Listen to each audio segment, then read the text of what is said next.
प्रयागराज महाकुंभ में श्रद्धालुजनों की भारी भीड़ है। लगभग 8 से 10 करोड़ श्रद्धालु इस समय प्रयागराज के अंदर मौजूद है।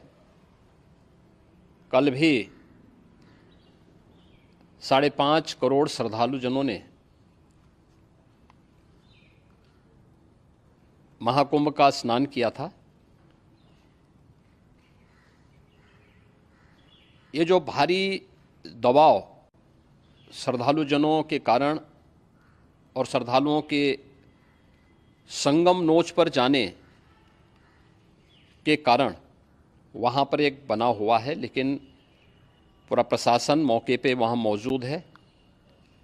रात्रि को 1 से 2 बजे के बीच में अखाड़ा मार्ग पर, जहाँ पे अखाड़ों के अमृत स्नान के दृश्य से बैरिकेड्स भी किए गए थे, तो बैरिकेड्स को फांद करके आने में कुछ श्रद्धालु गंभीर रूप से घायल हुए हैं। उन्हें तत्काल हॉस्पिटल में पहुंचा करके उपचार आदि की व्यवस्था उनके लिए की गई है। उनमें से कुछ श्रद्धालु गंभीर रूप से घायल हैं।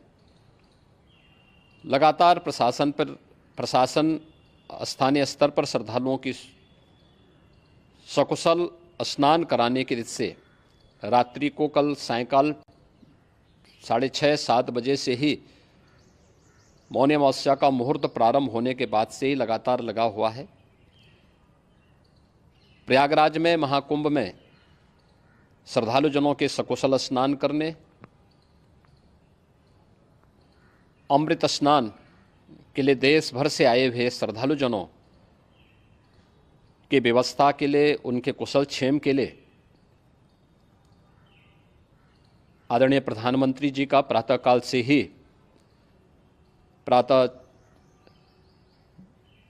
से ही उनके लगभग 4 बार प्रधानमंत्री जी ने हालचाल लिया है। माननीय गृह मंत्री जी ने, माननीय राष्ट्रीय अध्यक्ष भारतीय जनता पार्टी श्री जेपी नड्डा जी ने,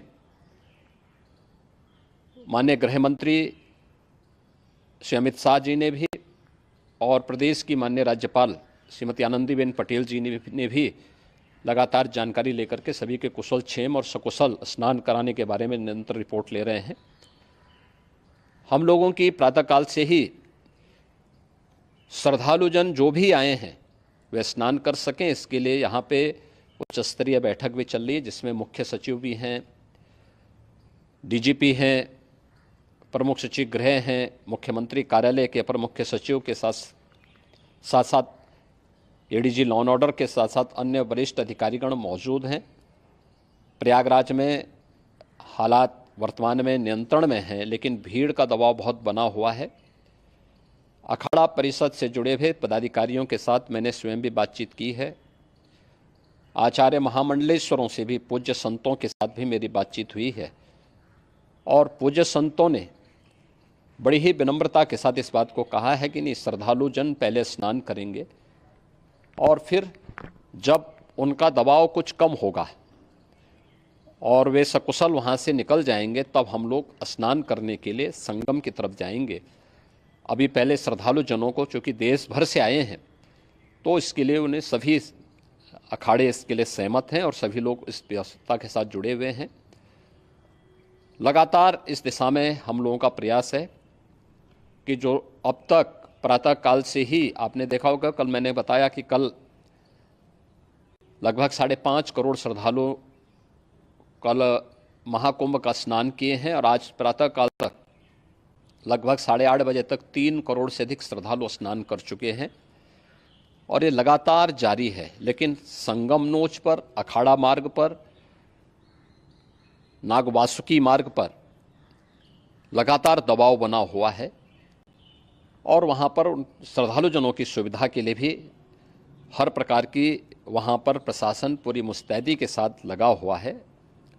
और इसीलिए मेरी अपील है पूरे प्रदेशवासियों से, पूरे देशवासियों से और सभी श्रद्धालुओं से भी, सभी पूज्य संतों से भी कि अफवाह पर कोई ध्यान न दें, संयम से काम लें। ये सब आयोजन सभी लोगों का है। प्रशासन उनकी सेवा के लिए पूरी तत्परता के साथ लगा हुआ है। केंद्र और राज्य सरकार पूरी मजबूती के साथ वहाँ पर हर प्रकार का सहयोग करने के लिए तत्पर है। लेकिन कोई किसी अफवाह पे ध्यान न दे। कोई भी व्यक्ति नकारात्मक अफवाह फैलाने का प्रयास करेगा, उस प्रकार से नुकसान हो सकता है। और जहां पर हैं आप, लगभग 15 से 20 किलोमीटर के दायरे में अस्थायी घाट बनाए गए हैं, उसमें कहीं भी वे स्नान कर सकते हैं। आवश्यक नहीं कि संगम नोच की तरफ ही आएं, क्योंकि भीड़ देखते हुए खासतौर पर जो बुजुर्ग हैं, बच्चे हैं, श्वास के रोगी हैं, उनको लंबी दूरी तय नहीं करनी चाहिए। और जहाँ पर हैं वहीं पर आराम से पहले स्थिर होकर के कार्य करें, वहाँ पर रह करके। और जो नज़दीक के घाट हैं, उसी नज़दीक के घाट में स्नान करेंगे। सब गंगा जी के ही घाट हैं और गंगा जी के इस घाट में वही पुण्य प्राप्त होगा। ये मौनी अमावस्या है। मौनी अमावस्या में स्नान का महत्व है। संगम में स्नान का दबाव बहुत ज़्यादा है, इसलिए सभी लोग अगर वहाँ पे इसमें अपना सहयोग करेंगे तो सकुशल हम सभी श्रद्धालु जनों को वहाँ पर स्नान करने में सफल होंगे। और फिर इसके उपरांत अमृत स्नान के लिए पूज्य संतों से भी, अखाड़ों से भी हम लोग अनुरोध करेंगे। जो घायल हैं, गंभीर रूप से घायल हैं, उनके उपचार की तत्परता के साथ व्यवस्था भी की गई है। उन सबके सकुशल स्वस्थ होने की भी हम कामना करते हैं। लेकिन मेरी अपील होगी कि कोई भी नकारात्मकता न फैलाने दें और न किसी अफवाह पर विश्वास करें। स्थिति नियंत्रण में है। हाँ, दबाव जरूर है, क्योंकि मैंने आपको बताया कि प्रातःकाल से सुबह 8:30 बजे तक 3 करोड़ से अधिक श्रद्धालु स्नान कर चुके हैं। और पूरे मेला क्षेत्र में अगर हम देखेंगे, प्रयागराज में हम देखेंगे तो लगभग 9 से 10 करोड़ श्रद्धालु इस समय वहाँ पर मौजूद है, जिसमें से 3 करोड़ यह वापस जा रहा है। इसके लिए रेलवे ने भी मेला स्पेशल लगाई हुई है। प्रातःकाल से लगभग 40 मेला स्पेशल प्रयागराज स्टेशन से और जोशी स्टेशन से, अन्य स्टेशन से श्रद्धालुओं को लेकर के सकुशल स्नान कराने के बाद उनको लेकर के गंतव्य की ओर आगे बढ़ी है। और लगातार ये प्रक्रिया वहाँ पर आगे बढ़ाई जा रही है। होर्डिंग एरिया भी बनाए गए हैं। प्रशासन जो वहाँ पर डायरेक्शन दें, मुझे लगता है सब लोग उसका पालन करेंगे तो सकुशल, क्योंकि पूरा दिन भर देर रात्रि तक अमृत स्नान का मुहूर्त है। मौनी अमावस्या का जो मुहूर्त है पूरे रात्रि भर है। इसलिए ये नहीं हो केवल इस पे कि हम अभी स्नान करेंगे, आवश्यक नहीं, कभी भी आप स्नान कर सकते हैं। तो उस पर ज़रूर सभी से मेरी विनम्र अपील होगी कि वे लोग उस पर सहयोग करेंगे तो सकुशल सभी को स्नान कराने में और सकुशल इस महापर्व को आयोजित करने में प्रशासन को और शासन को मदद मिलेगी।